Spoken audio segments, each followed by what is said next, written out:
It is written about the times of Jacob and Joseph, which happens in the time of Revelation, that God himself will be here before the major wars. Then he will become king and hide his face from a wicked generation, thanks to the iniquity that was set by him by his own son, Asphar, also known as Aswa. For he helped the Russians help dethrone him in 1974 by helping the Derg. So it's written that God himself will come king, then hide his face from a wicked generation, only to reveal himself when the Russian army brings an army from the remote north into his land in an attempt to plunder and spoil, and there they will find Sheba in the latter times. So let's read what's happening today and who is coming. After that, Alexander the Macedonian, first over Greece, made many wars. He fell sick, died, and he called his servants and parted his kingdom among them. So his kingdom includes Rome, which is part of the kingdom of the Greeks, Jerusalem, and also Egypt. So let's read what's happening today. For they saw that the kingdom of the Grecians did oppress Israel with servitude.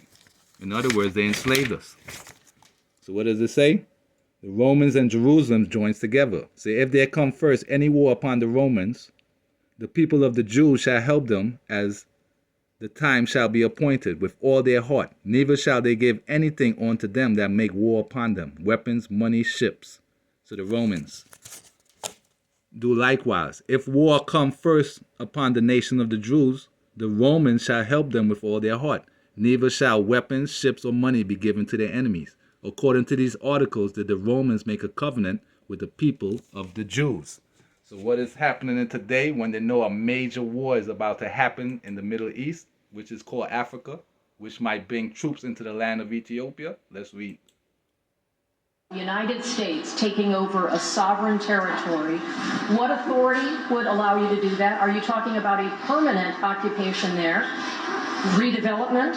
And Mr. Prime Minister, do you see this idea as a way to expand the boundaries of Israel and to have a longer peace, even though the Israeli people know how important that land is to you and your citizens, just as the space is inherited by the Palestinians as well? So Rome and Jerusalem are together. So what's going to happen in the latter days? Son of man, set your face against Gog and the land of Magog. There you will find a military force, which will come from the chieftain of Meshesh, also known as the Prince of Russia, and Tubal, also known as Turkey.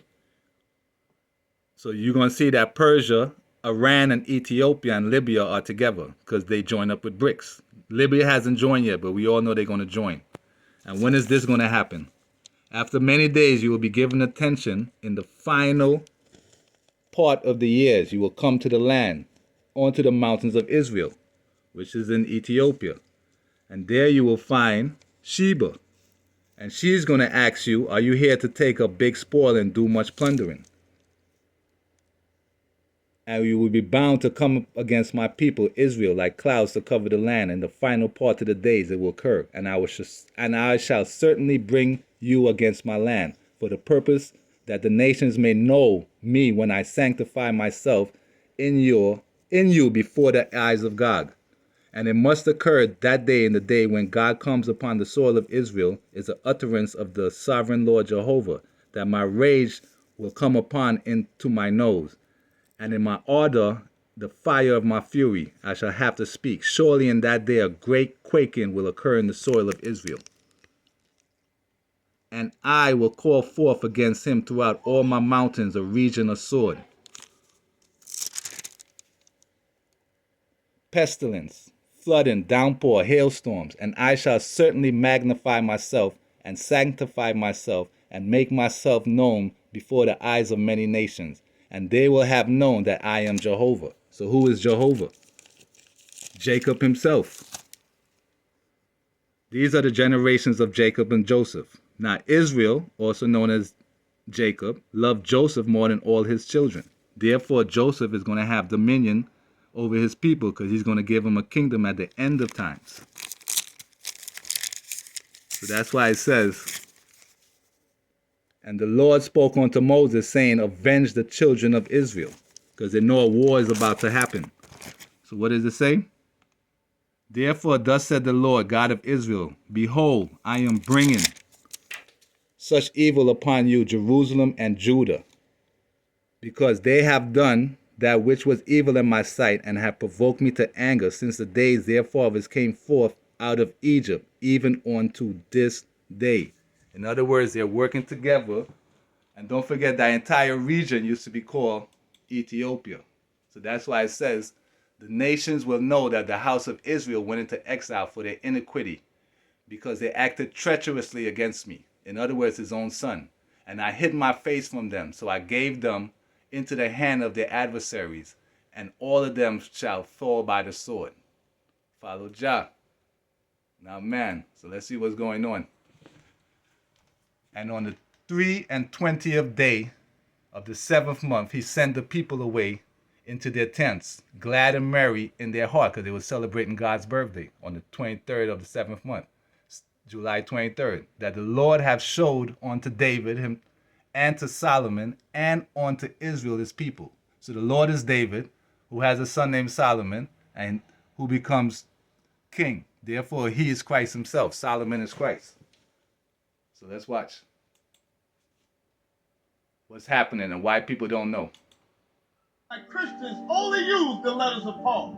Have you ever noticed the followers of Christianity only use the letters of Paul? You may ask, which was created in the 15th century to create a false narrative of the 1st century. So they placed Jewish historians. So Paul is literally a Jewish historian, considered an epistle. So he spoke to people who supposedly hang with Jesus, and he came up with this story.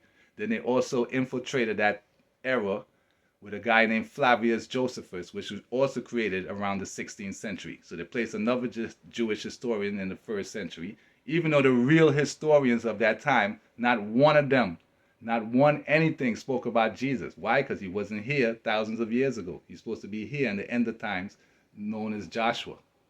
So let's watch. Who's who? has been miseducated. And you got to free your mind. That is not a sphinx. The word sphinx is a Greek word. This statue was made at least 4,000 years before the development of Greece. So what are we doing calling it by a Greek name? Because it's part of the Greek kingdom. Greek includes Rome, Egypt, and Jerusalem.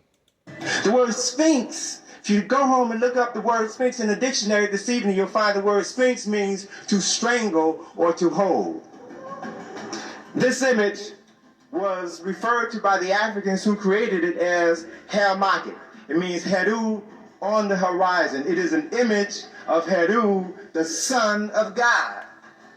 The image of Heru on the body of a lion. This symbol, this statue is symbolic. Remember, all religions stem out of Egypt, because they were the original pagans. So they're creating their own statue that can't walk or talk or have life.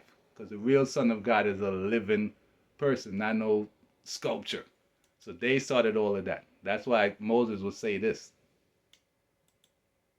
By faith, Moses, when he was come to years, refused to be called the son of Pharaoh's daughter. You heard what it says? He refused to be called the son of the Pharaoh's daughter, because that's what people are saying today. They're trying to say he was here thousands of years ago and he was the son. No, that's fake. He's not down with that. He's supposed to be here now. He's the son of the king of Ethiopia.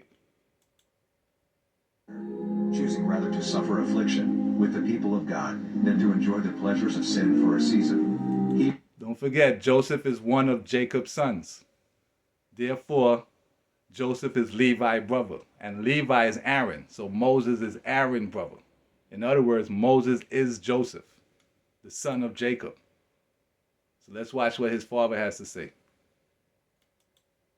Work presents a quote by Emperor Haile Selassie, the first of Ethiopia, towards African unity in 1963. This quote is on colonialism and nuclear testing. We demand an end to colonialism because domination of one people by another is wrong. We demand an end to nuclear testing and the arms race because these activities which pose such dreadful threats to man's existence and waste and squander humanity's material heritage, are wrong. We demand an end to racial segregation as an affront to man's dignity, which is wrong. We act in these matters in the right as a matter of high principle. We act out of the integrity and conviction of our most deep-founded beliefs. Publish. Follow John, not man. And don't forget what God said. He said, behold, the days come, said the Lord, that I will raise unto David a righteous branch, and a king shall reign and prosper, and shall execute judgment and judgments in the earth. So in other words, God becomes king. So if they said Jesus is king, then where is he? Because BRICS already started. They already had 2 major wars, and another war is about to happen right now. In other words, God has to be here before the Antichrist. Hence, you're looking at God right now. Follow God, not man. Ethiopian monarch, Haile Selassie I, the conquering lion of the tribe of Judah, elect of God, King of kings, power of the Trinity. Abraham, Isaac, Jacob, God himself. Follow God.